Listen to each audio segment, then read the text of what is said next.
Pozdravljeni, dragi otroci. Dobrodošli v mojem knjižnem kotičku. Ponovno sem prejela prijazno elektronsko sporočilo z željo, da preberem čudovito, večkrat nagrajeno pravljico.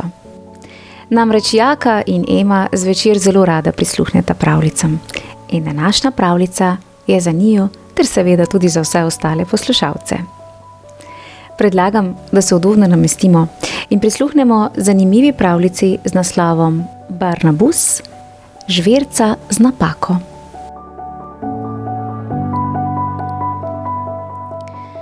Barnabus je živel v skrivnem laboratoriju.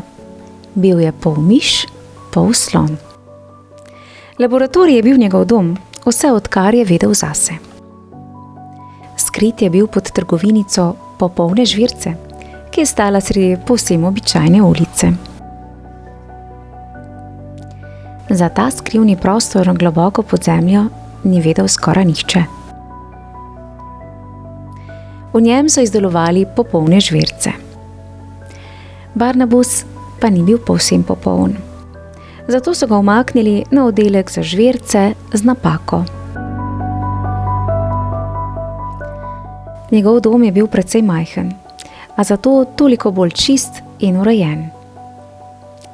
Zeleni pajaci so mu prinašali njegovo najljubšo hrano, sir in arašide.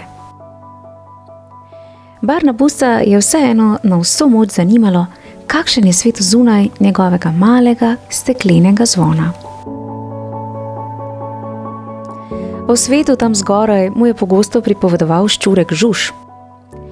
Pripovedoval je o lesketajočem se srebrnkastem jezeru, zelenih drevesih in gorah, ki segajo vse do neba in jih razsvetljujejo prav posebne zvezde.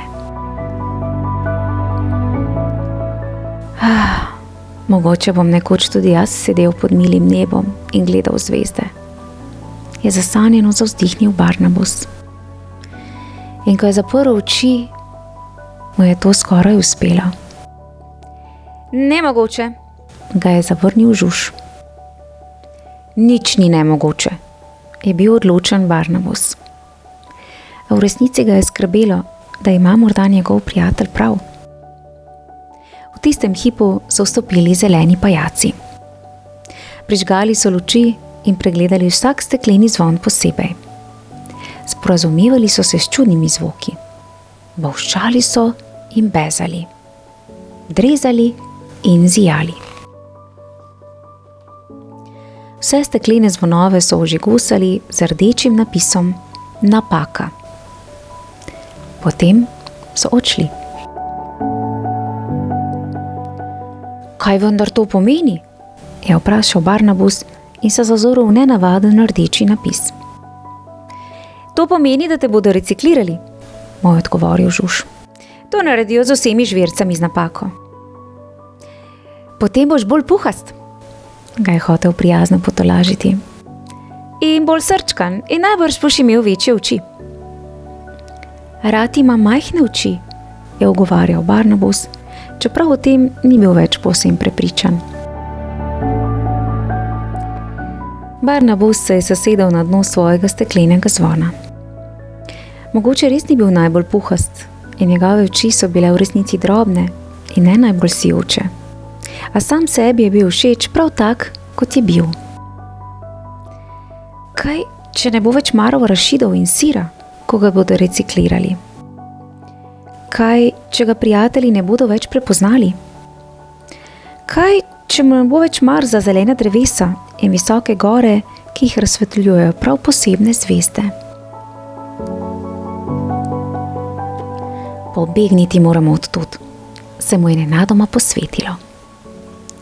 Drugim žvircem z napako je ob tem najprej zastal dih, potem pa so mu z vzklikom pritrdile. Nemogoče, jim je oporekal Žuž. Nič ni nemogoče, je odvrnil Barnabus. Stopil je korak nazaj in z vso silo brcnil. Zaletel se je v stekleno steno, a stekleni zvon je bil zanj premočan. Naposled je le obsedel in žalostno zatrobil. Nenadoma je zagledal drobno razpoko v steklo. Zdaj ali nikoli, je pomislil in na vso moč zatrobil. Bil je svoboden. Potem je osvobodil še druge. Prašne mucke, žabolučko, čmrcino, kuščopirja, lenušnico, Lolija Lovčiča, Dolgina in Dolguha, Mico Šprico, Pocka, Trobentajsa, Žmelvo, Mežika, Poležuške, Levuharico, Pribislava, Ježefino, Progoroga, Zobodino, Kuckuca, Grmuhlja, prav vse. Nihče od njih ni še nikdar stopil iz svojega steklenega zvona. Nastal je pravi direndaj. Vriskali so in prepevali, žgoleli in tulili. Raztegovali so noge in poskakovali od veselja. Ko so se nekoliko pomirili, so pokukali čez rob police. Tla so bila daleč spodaj. Kaj pa zdaj? Je zaskrbelo Mico Šprico. Pomagati si moramo, je dejal Barnabas. Skupnimi močmi so se začeli spuščati po policah navzdol. In naposled dosegli tla. Šš, je zašepetal Barnabas in vsi so obmolknili. Tedaj so zaslišali tudi drugi. S hodnika so odmevali koraki. Brž, jih je spodbujal Barnabas. Tule se lahko izmuznemo. Ni maral temnih prostorov, a grozeči koraki so se nevarno približevali. Splazili so se v zračnik z žabolučko na čelu, da jim je osvetljevala pot. Nekateri so se morali pošteno stisniti. Zračnik je vodil v najskrivnejši del skrivnega laboratorija. Zgoraj je nekaj pritegnilo njihov pogled. Bežimo, je vzkliknil Žuž. A Barnabas ni mogel proč. Zdelo se mu je, da veliko žalostno oko zre naravnost van. Ne moremo ga pustiti tukaj, je rekel Barnabas. Strašen je pripomnil Žuž. Pošasten je, ga je popravila Mica Šprica.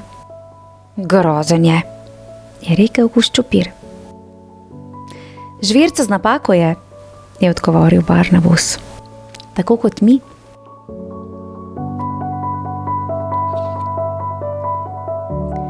Združili so moči, da bi zavrteli velik ventil in žvirco osvobodili. Vendar je bilo prepozno. Zeleni pajaci so jih zalotili. Ko se je že zdelo, da ni več rešitve, so se vrata vdala in v laboratorij je vdrla voda. Odplaknilo jih je. Vse do sveta tam zgoraj. Ko so končno odprli oči, so ugotovili, da tičijo v luži, obkroženimi s policami, polnimi popolnih žvirc. Pognali so se proti izhodu. Barnabas pa je obstal. Počutil se je skoraj tako, kot bi se gledal v ogledalu, le da je imel Barnabi večje oči in dlako puhasto kot sladkorna pena. Bil je popoln. Barnabas, ga je poklical Žuž, ki je bil že pri izhodu iz trgovine. Poglej, svet tam zgoraj. Barnabas je pohitel, da bi ujel prijatelja. Morda res ni bil popoln, a bil je svoboden. Svet je bil veliko večji, kot so si Barnabas in njegovi prijatelji sploh lahko predstavljali. V njem so videli gore, o katerih jim je pripovedoval Žuž, tiste, ki segajo do neba in jih osvetljujejo prav posebne zvezde. Prav si imel, je rekel Žuž, nič ni nemogoče. Kmalu so našli svoj prostor pod soncem, poln veselja, zelenih dreves in mehke trave. Kraj, ki je postal njihov dom. Ni bilo vse preprosto, a vedno so držali skupaj. Ja. Samo poglejte jih, kako simpatične, žvirce z napako. Izjemna pravljica, prav zares.